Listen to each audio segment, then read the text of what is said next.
Tal como les decíamos antes de la pausa, vamos a conversar con Álvaro García aquí en la edición central de BTV Noticias, presidente del Banco de la República. Álvaro, ¿cómo estás? Muy bien. Placer recibirte, ¿eh? Bueno, muchas gracias. Somos mayoría hinchas de Racing en el estudio. ¿No? Sí, por lo menos al aire. Al aire somos 2 de 2. Vamos a conversar de la situación del Banco República. Hay muchísimos temas para desarrollar. Voy a empezar por el principio, por lo básico. La situación con la que se recibió el Banco República, ¿fue la esperada, la anunciada en transición? ¿Hubo alguna sorpresa? No, fue la esperada. Es una muy buena situación. Yo lo he dicho, el banco desde la crisis de 2002 en adelante viene teniendo un proceso virtuoso. El banco estaba prácticamente quebrado luego de la crisis de 2002. Ahí, bueno, hubo toda una extracción de las carteras categoría 5, la aprobación de la ley de fideicomisos en aquel momento que permitió eso, y el banco pudo tener patrimonio positivo y seguir adelante. Y en los últimos 20 años ha tenido un cambio cultural muy importante, a caballo de las administraciones anteriores. ¿Qué es cambio cultural? El cambio cultural en cómo eran cómo se hacían las cosas en el siglo XX y cómo pasaron a hacerse en los últimos años de manera bien relevante, que yo creo que refleja lo que han sido los resultados del banco, la solidez, el nivel de patrimonio. Estamos hablando del Banco País, ¿no? Un nivel de activos de más de 22.000 millones de dólares, es la tercera parte del Producto Bruto Uruguayo aproximadamente, un patrimonio de 2.500 millones de dólares. 3.600 funcionarios, 132 sucursales en todo el país. Salvador Ferrer, cuando se dio alguna entrevista, dijo que seguramente el 2024 iba a cerrar con ganancias récord, cercanas a los 750 millones de dólares. Y en esto hay mucha gente que lo interpreta de buena manera, dice que es solvente la situación del banco, 750 millones de dólares, y hay gente que dice, che, se podría hacer un esfuerzo más por apalancar distintos sectores. El banco per se no tiene como objetivo dar un superávit de 750 millones de dólares. ¿Es una buena noticia o es algo para decir, bueno, ahí tenemos un flujo de dinero para poder apalancar? No, sin duda es una buena noticia. Sin duda es una buena noticia porque, bueno, si comparamos con lo que fue la situación del banco hace 25 años, este cambio que yo creo que llegó para quedarse, porque además está sustentado no en los directorios de turno, está sustentado en su estructura gerencial, un cambio de gobierno corporativo bien relevante, un gobierno corporativo muy sólido, muy potente, y en un cambio generacional de las personas, de las cuales, por ejemplo, en este quinquenio vamos a completar prácticamente la totalidad de un cambio generacional que se viene procesando desde hace algunos años. El banco tiene un 60% de sus funcionarias son mujeres prácticamente, casi un 60%, y ha renovado su plantilla en más del 50% en los últimos años. Sí, leía que hay un promedio de edad de 40 años aproximadamente de los funcionarios. 40 y pocos años es actualmente y va a seguir bajando porque, bueno, naturalmente se jubila la gente mayor y van a seguir habiendo ingresos para cubrir allí, o sea que es de esperar que siga bajando. Eso es un tema bien relevante para esta etapa. Pero me habías preguntado algo que después me... No, acerca de esa discusión, no sé si decir discusión, pero esa doble mirada acerca de las ganancias y decir, che, esas ganancias son por cobrarle intereses a los jubilados, los préstamos para pasivo, por decir algo, ¿no? Sí, es lo que le pasa a toda empresa pública, ¿verdad? Digamos, el banco, por un lado, es un banco comercial en competencia y tiene que realizar todos los procedimientos que tiene que realizar para estar en competencia y para ser rentable, porque si no, no podría sobrevivir. Buena parte del resultado tiene que ver con eso, con trabajar con elementos de mercado, pero también a su vez el banco es un banco de desarrollo. Es un banco que, por ejemplo, no hay ningún banco en el Uruguay que tenga la red de sucursales que tiene el Banco República.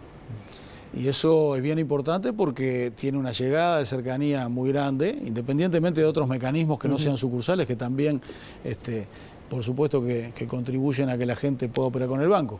Pero el banco tiene algunos aspectos, como por ejemplo su sociedad anónima de República Microfinanzas, que atiende a segmentos más pequeñitos de la sociedad, de la economía, algunos de ellos informales. En ellos también recorre caminos de ayuda a la formalización de esas empresas más pequeñas. Tiene una presencia muy importante en sectores de la producción grandes, hablando de grandes empresas del Uruguay. Típicamente el banco en tema de agro es uno de sus fuertes históricamente. va a cumplir 130 años el Banco República el año que viene y vamos a cumplir 130 años de un relacionamiento directo con toda la agropecuaria nacional. Eso es, se renuevan las herramientas en cada momento. Entonces, ese rol de Banco de Desarrollo, que además el banco lo cumple virtiendo sus utilidades a su accionista, que somos todos nosotros, el pueblo uruguayo. Los uruguayos y las uruguayas lo hace a través de los mecanismos constitucionales existentes y en algunos casos llega hasta el 80% del vertido de sus utilidades al Estado para cumplir con diferentes políticas, ¿no? Algunas de ellas vinculadas, por ejemplo, al financiamiento en estos últimos años de la ANDE, Agencia Nacional de Desarrollo, que conozco bastante bien porque en algunos roles anteriores me ha tocado inclusive diseñarla y crearla, y con presencia hoy en todo el país. Así que, digamos, siempre hay un equilibrio allí, pero por supuesto que siempre es deseable una situación de solvencia, de resultados, de solidez patrimonial, que otras que no son deseables. Durante la transición hubo algunos asuntos que por lo menos estuvieron bastante presentes en la palestra pública. Obviamente, pese a que a uno piensa que a veces es más fácil, la realidad es que tomar la dinámica, involucrarse en los temas y tomar resoluciones, sobre todo del nuevo directorio. De hecho, esta semana se votaron los integrantes algunos integrantes de la oposición para el banco, entonces no es todo tan sencillo y tan automático. Pero, por ejemplo, la situación de Conexión Ganadera, ¿se sabe en cuánto afectó al Banco República? ¿Se puede establecer? En nada. En nada. Alguna colateral pudo haber tenido algún efecto muy pequeño y el banco tenía sus garantías, así que está recurriendo a ellas y ha recorrido los caminos. Todo aquello del préstamo de vaso, de los 2 millones de dólares. Sí, lateral, digamos, ¿no? Lateral. Y con las garantías y se está recorriendo los caminos que se recorren habitualmente. O sea, el banco estaba relativamente muy poco expuesto a esta situación, afortunadamente, y por mecanismos que el propio banco tiene. Cuando decimos que tiene una estructura que, bueno, garantiza en función de sus procedimientos el otorgamiento de crédito. Siempre en el otorgamiento de un crédito hay dos partes, ¿no? Uno quiere otorgar crédito, crecer para que la economía se mueva, pero por otro lado tiene que tener la certeza del repago de ese crédito y por lo tanto tiene que contar con las garantías suficientes como para poder lograrlo. ¿Sabes que sobre el repago te iba a preguntar porque en el discurso de Asunción Álvaro García hizo referencia, y voy a leerlo textual, a la importancia de ser el banco principal de las MIPYMES del Uruguay. Y esto lo digo hasta por experiencia, en algún momento de haber tenido la propia empresa. Y es difícil, porque uno tiene que generar una antigüedad y de repente la facturación y uno pasa por oscilaciones. Y cuando espera ese año y que se cumplan los requisitos, va y pregunta, y el monto que te otorga el banco no es un monto que te permita hacer una gran inversión. ¿Cómo se hace para ser el banco preferido de las MIPYMES, para apoyar a las microempresas y mantener esa certeza del repago? Pues yo creo que es un tema fundamental ese, y por eso hicimos el énfasis en el discurso de Asunción. Es uno de nuestros temas centrales. Recibimos con agrado que la gerenta general del banco, que forma parte de ese staff, es la cabeza, ya había tomado una iniciativa hace algún tiempo de la generación de una unidad MIPYME específica dentro del banco para atender esta realidad distinta que tú planteas y para poder competir de mejor manera en ese segmento en el cual el banco necesita mejorar su desempeño. Eso lo reconocemos. Inclusive yo te hablaba mucho del tema agro, en el cual el banco es líder. En el tema comercio el banco tiene muchísimo para mejorar y las MIPYMES están muy vinculadas con el tema comercio, ¿no? No solo, pero con el tema comercio. Servicios. Trabaja mucho con MIPYMES agropecuarias también, pero comercio, servicios, claro, sin hoy duda. Por ahí está el tema de la tecnología, donde hay gente que no tiene la estabilidad y un mes tiene más, y un mes tiene, factura más, otro mes menos. Sí, tú sabes que este es un tema bastante sensible para mí, y tengo una historia anterior con esto, ¿no? De algunos roles en la presidencia de la Corporación Nacional para el Desarrollo. Ahí se generaron algunas herramientas que hoy existen, están disponibles y hay que aprovecharlas al máximo, como por ejemplo el sistema de garantías.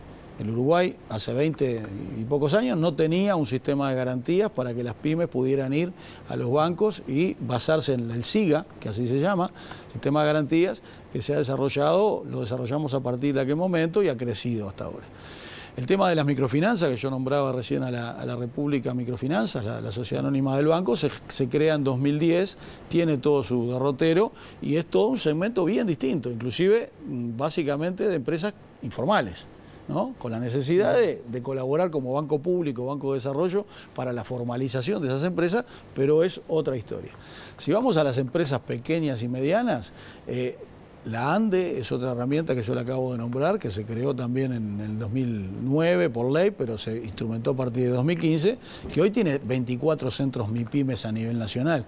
Entonces yo creo mucho en esa sinergia de esfuerzos, ¿verdad? Hay cosas que el banco, y vuelvo a la pregunta original, tenemos un rol comercial en el cual el banco tiene que cuidar su rentabilidad, tenemos un rol de banco de desarrollo. Bueno, yo creo que ahí el equilibrio justo es trabajar con aquellas instituciones públicas, como algunos o institutos o herramientas como he mencionado, aprovecharlas al máximo para que apalancar, es decir, aprovechar la sinergia de esfuerzos para lograr resultados. Entonces, por ejemplo, con el conocimiento que hoy se tiene a nivel nacional, en la ANDE, por ejemplo, de lo que son las MIPYMES que van a su ventanilla de su centro PYME a plantear las necesidades o a informarse, bueno, allí el banco cuenta con financiamiento como para llevar adelante. Pero no solo esto, porque además es más complejo, no es solo el mundo de las empresas.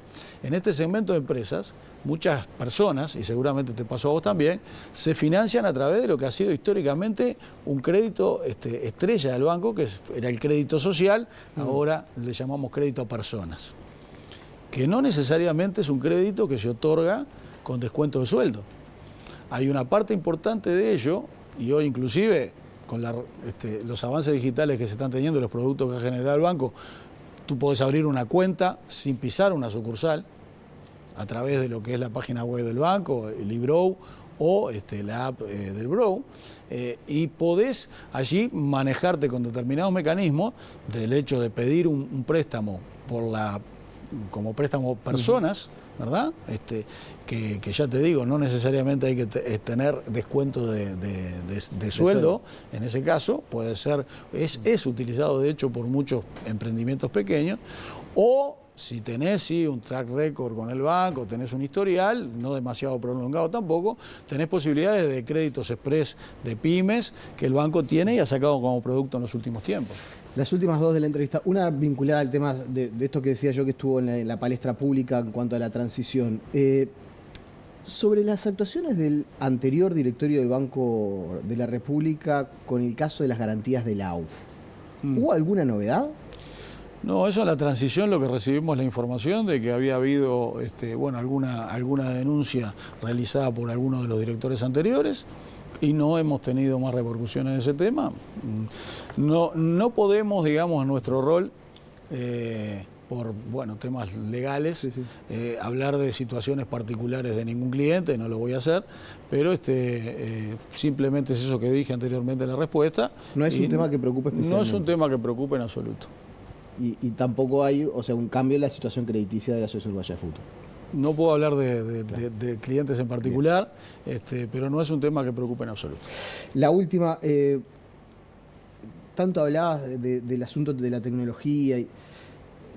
De hecho, el ministro Carlos Negro lo ha dicho en estas últimas semanas. Hay especial preocupación por el aumento de los delitos de estafa, de las estafas por internet. ¿Qué se puede hacer para evitar ese tipo de situaciones, para que sea más seguro operar en internet? Hay mucha gente que sigue teniendo el miedo del robo. ¿Qué se puede hacer en ese sentido? Bueno, a trabajar todos los días. Este es un tema que llegó para quedarse, ¿no? La revolución tecnológica que estamos viviendo tiene, por un lado, la facilidad que le permite a las personas operar hoy con un montón de productos a distancia que no existían en otro momento. Estábamos mencionando recién la app del Brow o la propia web del banco, pero también tiene como contracara el riesgo enorme, porque habiendo transacciones ahí, también el delito está presente en la web, ¿no? Acá hay como dos temas bien separados. El banco trabaja y trabaja fuerte en esto, tiene una estructura fuerte de seguimiento y monitoreo permanente de lo que son los ciberataques al banco. ¿verdad? Como cualquier institución seria, digamos, hoy en día tenés que tener una inversión fuerte en ciberseguridad y estar trabajando... Para evitar que te hackeen a vos. Para evitar que te hackeen a vos, que te puedan afectar la continuidad del negocio, que puedan... Sí, ya no es solo de los clientes, sino de la institución. Correcto. Ese es uno de los puntos principales y el banco, bueno, recorre todos los caminos y hace lo que tiene que hacer. Nunca vas a estar, digamos, 100% seguro de que no pueda existir algún problema, y lo que sí estamos 100% seguros de que esto solo va a crecer, ¿no? Porque en la medida que haya cada vez más riqueza en el mundo virtual, va a haber más delitos también en el mundo virtual. Y el segundo punto es los usuarios, los clientes del banco, la necesidad de estar repitiendo permanentemente de que no dejen de usar herramientas porque tienen sus mecanismos de seguridad, pero que siempre tengan la precaución y tengan, la precaución es la palabra, de que, por ejemplo, el banco, y esto lo repito en todas las entrevistas, nunca le va a pedir las credenciales, su nombre, su número de cuenta, mucho menos la clave, ¿no? Esto creo que queda bien claro. Todos los bancos estamos en la misma línea porque la población está expuesta a engaños, y cuando se utilizan los mecanismos disponibles con un engaño, es muy difícil, digamos, después asumir la responsabilidad en ese sentido, ¿no? Tenemos que terminar la entrevista y la verdad que hay una pregunta que daría para una entrevista aparte, que es el asunto de la inclusión financiera. ¿Podemos hacer otra? ¿Por qué no? En cualquier momento. Integraste gobierno del Frente Amplio cuando se impulsó el tema de inclusión financiera, fue discutido. Yo conversé con varias dirigentes del Frente Amplio de administraciones anteriores y me decían, quizás fuimos muy ambiciosos, no nos dimos cuenta del impacto que esto podía llegar a tener en el interior, el tema de los cajeros automáticos, la posibilidad de que estén, el broke que se ha cerrado algunas sucursales en pequeñas localidades. No se cerraron sucursales.